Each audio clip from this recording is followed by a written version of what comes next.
Today we will learn about graphing systems of equations to find their solution. To do so, we have three simple steps to follow. First step is to write each equation in what is known as slope-intercept form. Remember, slope-intercept form is y equals mx plus b. So let's take a look at example 1 and try rewriting the first equation. To get y equals mx plus b, we need to move x to the other side of the equation. So when we do that, the variable is going to change signs. So now you have y equals negative x minus 2. We're going to repeat the same thing for the second equation.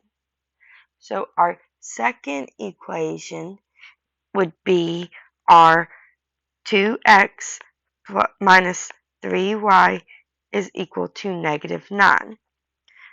Our x is on the wrong side, so we're going to have negative 3y is equal to negative 2x minus 9. However, we don't want a negative 3y, we want a positive 1y. So we're going to divide the entire equation by negative 3. We now have y equals 2/3 x plus 3. Next, let's graph both equations on the same coordinate plane. So our green equation has a y-intercept of 0, negative 2, which is here, because our b value is negative 2. Then we're going to look at our slope, which is negative 1. The number negative 1 can be written as negative 1 over 1. So that means we go down 1, right 1. Our rise is negative 1, our run is positive 1. And we can keep going just like that to draw our entire line. And there's lots of points on this line, but the one that we're most interested in is a solution to the system of equations. To get that, we'll need to do the orange line as well. Now, for the orange line, our y-intercept is 0, positive 3, because b is plus 3, and our slope tells us we rise 2, so go up 2, and run 3, go over 3. And we're going to repeat this in both towards the right. We can also extend this off to the left. By doing so, we can determine the coordinates of the solution, or the point of intersection. Our solution is going to be negative 3, 1. Finally, we need to check our solution to make sure we did it right. So let's check. We're going to plug in negative 3 for x and 1 for y into both of our equations and make sure they remain true.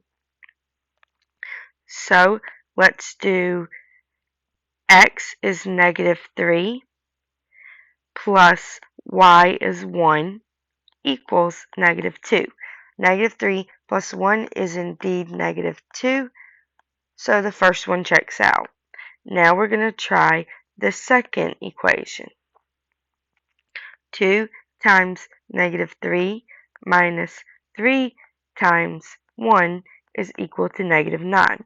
Well, we have negative 6 minus 3 equals negative 9, or negative 9 is equal to negative 9.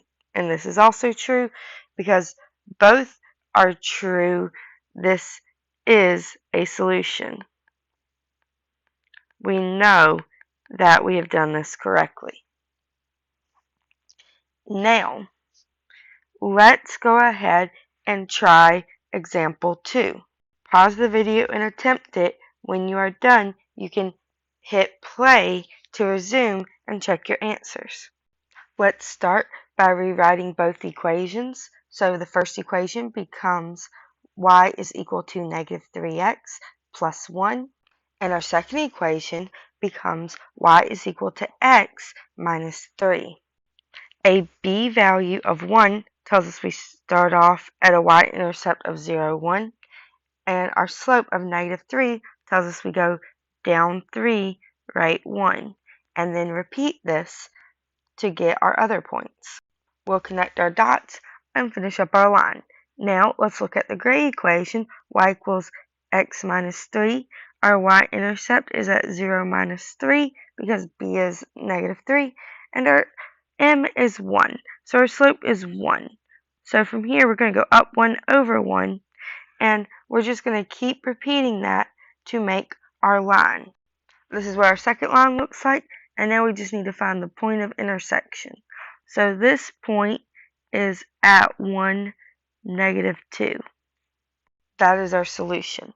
Now let's plug in our x and y coordinate to each of the equations to check. We have 3 times 1 plus negative 2 is equal to 1. So 3 times 1 is 3, plus negative 2 is 1, and since both sides are equal, it checks out as a solution to the first equation. Let's do the same thing for the second one. We have 2 times 1 minus 2 times negative 2 is equal to 6. So we know 2 times 1 is 2, and negative 2 times negative 2 is 4. So we have 2 plus 4 is 6, and that is indeed true. So this is a solution to our system of equations.